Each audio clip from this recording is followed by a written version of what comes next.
Hey guys, it's Jason back with Kentucky Sustainable Living. I was going to do a quick video. I shot some footage earlier today of feeding the animals, and I was going to talk about with the way feed cost. Everybody knows feed cost is freaking out the roof. It just keeps going up every day, it seems like. But Billy Bond with Permapastures has spoke about this a lot, is finding alternate food sources from businesses, restaurants, stuff like that, schools, if you can talk them into it. But what I've started doing, we just got the first haul today of food. There's a place that does a lot of catering work. I talked to the chef. He was like, yeah, sure. He said, we can get you some stuff.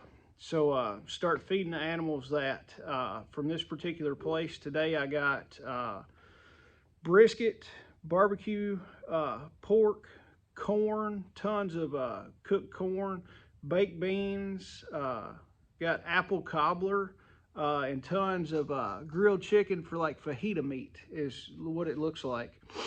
They kept it all cold for me until I could pick it up this morning. Literally, I got almost 4 5 gallon buckets. So let's say 17 gallons of food, mostly a lot of protein.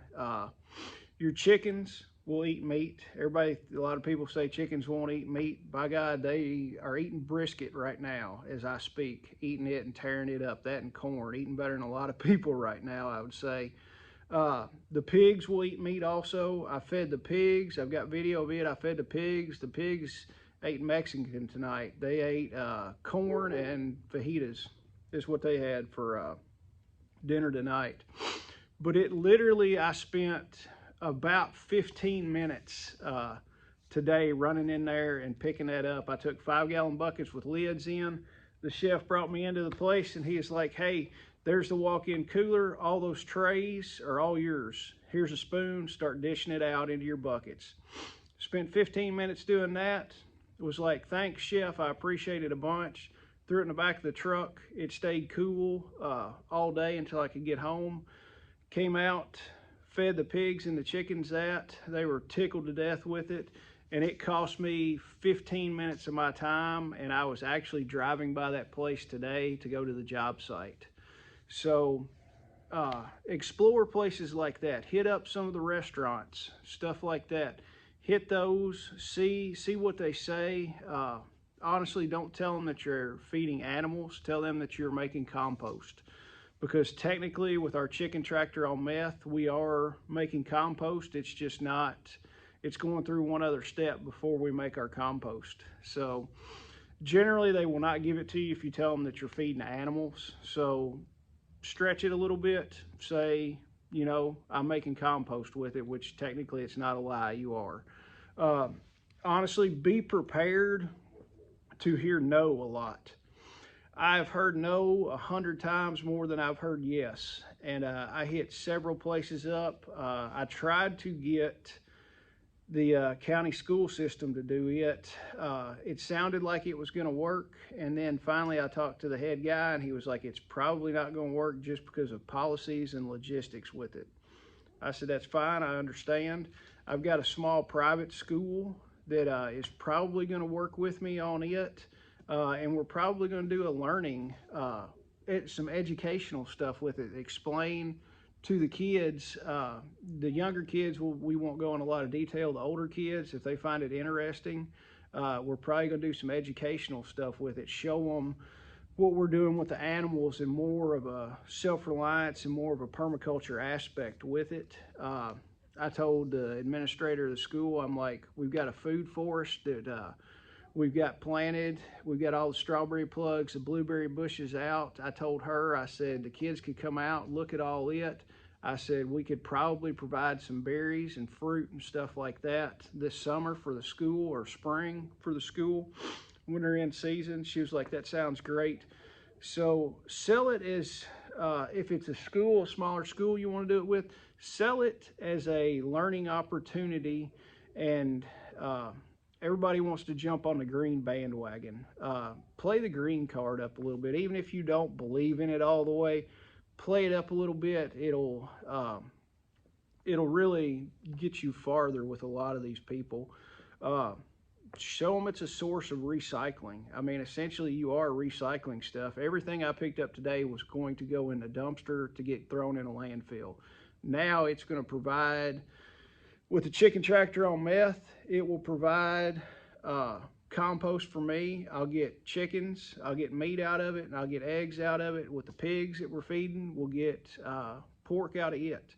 So instead of just going in the landfill and filling up the landfill, it's providing something else of value. Like I said, it only took me about 15 minutes to get it. So I got probably 2 to 3 days of feed for the chickens and the pigs for 15 minutes of work. Go out, see what you can find, look around, and like I said, be prepared to hear no a heck of a lot more than you're gonna hear yes. It's a great way to cut your feed costs down to a lot of money, cut the feed costs down. And plus it's not going in the landfill, which is a good thing. And I'm gonna roll some footage of me feeding the animals right after this. But I appreciate you watching. If you've enjoyed it, like and subscribe and leave a comment. Thanks. Hey everybody, it's Jason with Kentucky Sustainable Living. Today, I was going to do a little bit of update on the chicken tractor on meth that we've got going. First, we've been working on reducing our feed cost with the chickens and the pigs, getting scrap foods, leftover food, stuff like that. Today, one of the places that I work with called me and the chef was like, hey, I've got a ton of stuff, come pick it up. So right now what I'm going to show you is what we're going to feed the chickens today, and zero cost other than a few minutes of running in and actually picking the stuff up, and I spent maybe 15 minutes in there doing that today.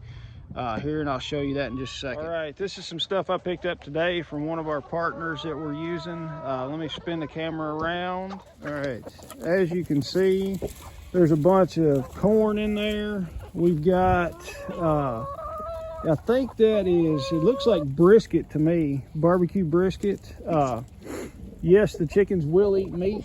They'll eat just about pretty much anything you throw in there, but they're really digging the corn right now.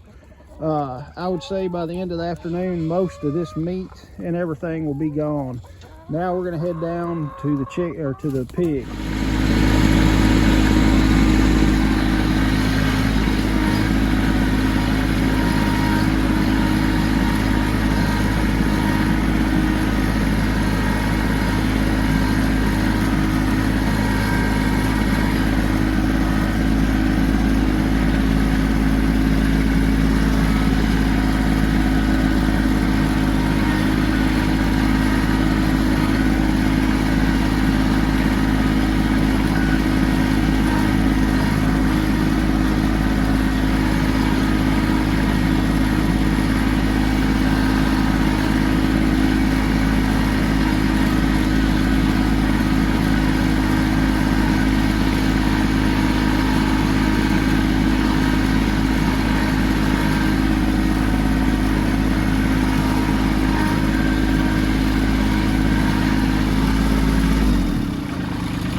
We're down here where we got our 2 big pigs that are ready to butcher, and then 2 little boars right now. Let me grab our bucket of goodness and I'll show you what's in this.